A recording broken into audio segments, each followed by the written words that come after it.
Si pahit lidah dan si mata empat. Zaman dahulu, di daerah Banding Agung, Sumatera Selatan, hiduplah dua jawara yang gagah perkasa. Mereka sangat dikenal oleh masyarakat Banding Agung dan disegani lawan-lawannya. Kedua pendekar itu memiliki julukan si pahit lidah dan si mata empat. Suatu hari, si pahit lidah datang menemui si mata empat. Ia berkata, "Hai mata empat, kudengar kau sangat sakti, tapi kurasa kesaktianmu tidaklah sebanding denganku." Merasa diremehkan oleh si pahit lidah, si mata empat pun berkata, "Apa maksudmu? Kau pikir sehebat apa dirimu? Untuk membuktikan siapa yang paling sakti di antara kita, ayo kita adu kesaktian." "Baiklah, aku terima tantanganmu. Masing-masing dari kita nanti harus menelungkup di bawah rumpun bunga aren. Kemudian, bunga aren itu dipotong. Siapa yang bisa menghindar dari bunga aren tersebut, dialah yang menang." Jelas si pahit lidah menantang.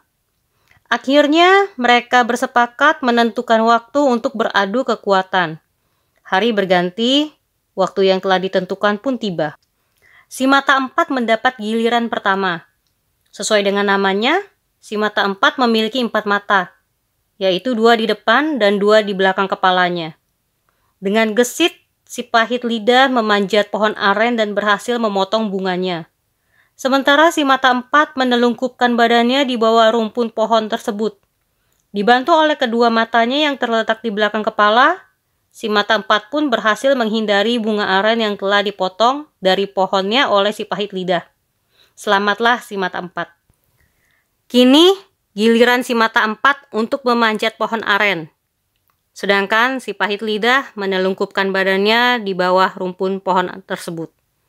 Tidak kalah gesitnya, si mata empat memanjat. Setelah sampai di atas, ia memotong bunga aren. Dengan cepat, bunga aren tersebut meluncur ke bawah. Si pahit lidah yang tidak mengetahui bunga aren itu telah dipotong, hanya menelungkup tanpa menghindar. Akibatnya, tubuh si pahit lidah terkena hujaman bunga aren. Seketika itu, juga ia tewas.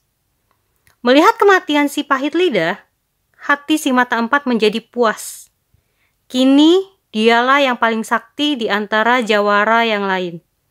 Namun, di balik rasa puasnya, si mata empat masih merasa penasaran tentang nama si pahit lidah.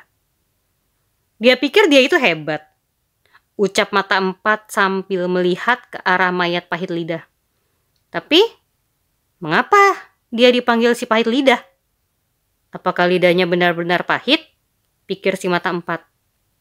Karena penasaran, si mata empat pun menghampiri mayat si pahit lidah. Setelah itu, dibukalah mulut si pahit lidah. Setelah dilihat-lihat dengan teliti, ternyata lidah milik si pahit lidah tidak jauh berbeda dengan lidah miliknya. "Benarkah lidahnya pahit?" tanya si mata empat dalam hati sambil menempelkan telunjuknya ke lidah si pahit lidah. Kemudian ia kecap jari telunjuknya yang telah terkena liur si pahit lidah itu ke lidahnya. "Memang terasa sangat pahit," ujarnya kembali dalam hati.